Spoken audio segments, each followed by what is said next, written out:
காலை வணக்கம். உங்க கிருபை வேண்டுமே, உங்க கிருபை போதுமே, உங்க கிருபை இல்லாமல் நான் ஒன்றுமில்லையே. ஆமாங்க, கர்த்தருடைய கிருபையை குறித்து கேள்வி கேட்டுக்கொண்டிருந்த குட்டி மகளுக்கு ஆண்டவருடைய கிருபையை விவரிக்கும்படி அப்பா மகளிடத்துல பேச ஆரம்பிச்சாராங்க. மகளை சுவாசிக்க சொன்னாராம். அவளும் மூச்சை இழுத்து விட்டாளாங்க.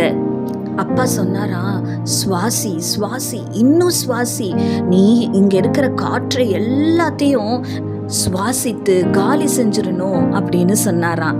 மகள் சொன்னாலாம், அப்பா ஒரு நாளும் என்னால் இந்த காற்றை எல்லாம் சுவாசித்து முடிக்க முடியாதுப்பா அப்படின்னு சொல்லி சிரித்தாளாம்.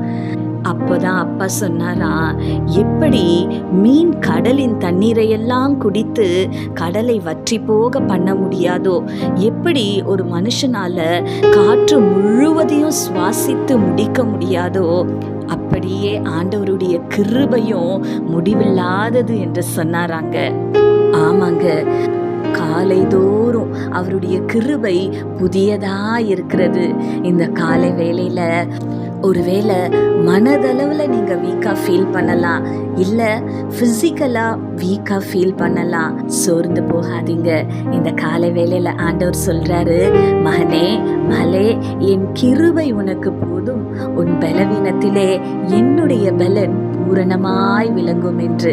ஆமாங்க, ஆண்டவரை நம்பி இருக்கிற உங்களை அவருடைய கிருபை சூழ்ந்து கொள்ளுங்க. அவருடைய கிருபை உங்களை தாங்கும்.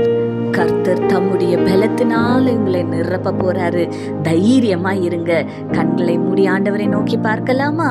எங்கள் பரிசுத்த பரலோக பிதாவே, உம்மை துதிக்கிறோம் அப்பா, உம்மை ஸ்தோத்தரிக்கிறோம். இது இந்த காலை வேலையிலுமாய் தகப்பனே அப்பா, ஒரு வேளை மனதளவுல இல்ல பிசிக்கலா ஆண்டவரை ஏதோ ஒரு விதத்துல அப்பா வீக்கா ஃபீல் பண்ற, பலவீனமாய் ஃபீல் பண்ற ஆண்டவரை அப்பா, நம்முடைய பிள்ளைகளை கர்த்தர் நீர் கண்ணோக்கி பார்ப்பீராக. என் கிருபை உனக்கு போதும், உன் பலவீனத்துல என் பலன் பூரணமாய் விளங்கும் என்று சொன்னீரே அப்பா. உம்மை நம்பி இருக்கிற உம்முடைய பிள்ளைகளை இந்த காலை வேளையில உம்முடைய கிருபை சூழ்ந்து கொள்ளட்டும் அப்பா.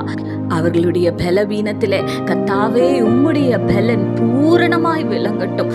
உம்முடைய பிள்ளைகளுடைய வாழ்க்கையில நீங்க செய்ய போகிற பெரிய காரியங்களுக்காக நன்றி. துதி கன மகிமை யாவும் உமக்கு செலுத்துகிறோம். இயேசு கிறிஸ்துவின் வல்லமையுள்ள நாமத்தினாலே கெஞ்சி மன்றாடுகிறோம் பிதாவே, ஆமீன். இந்த நாள் உங்களுக்கு ஒரு ஆசீர்வாதமான நாளாய் இருப்பதாக. ஆமீன்.